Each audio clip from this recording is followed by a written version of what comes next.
The big news overseas is very much Indonesia. It was quite stunning last night. After all the violence of the last week and all the tension about whether the Indonesian dictator Soeharto would be overthrown, he suddenly popped up on television and said perfectly calmly that he was leaving. And right there on television, there was his protege, B.J. Habibie, calmly being sworn in to replace him.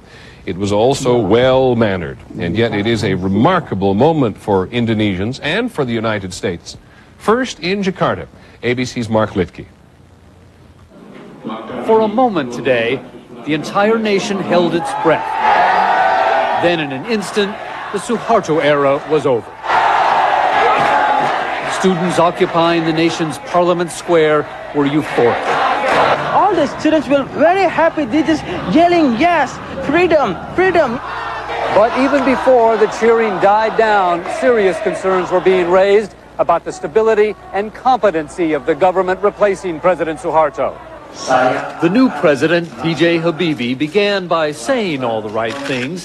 He promised to implement economic and political reforms and to always listen to the people.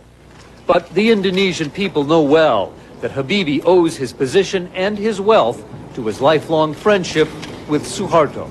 The reform movement didn't start and get its momentum just to replace Soeharto with Habibie. Opposition leaders suspect Soeharto will try to remain the power behind the throne. If the new cabinet stinks with nepotism, then I will not endorse Mr. Habibie's government. Already, student leaders are vowing to keep the pressure on to replace Habibie. They're also demanding the prosecution of the Soeharto family for years of corruption and human rights abuses.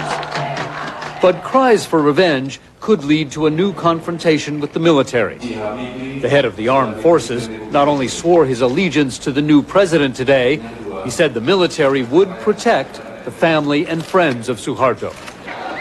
Still, nothing could dampen this extraordinary day of celebration. In only a matter of weeks, an Indonesian people power movement had emerged, triumphed, and the hope is will bequeath a very different Indonesia to the next generation.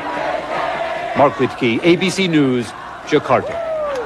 President Soeharto was in power for 32 years, and for most of that time, the United States was a staunch supporter. After all, he was staunchly anti-communist. So what now for the Clinton administration?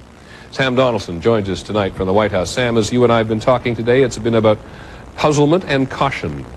Well, Peter, administration officials are happy.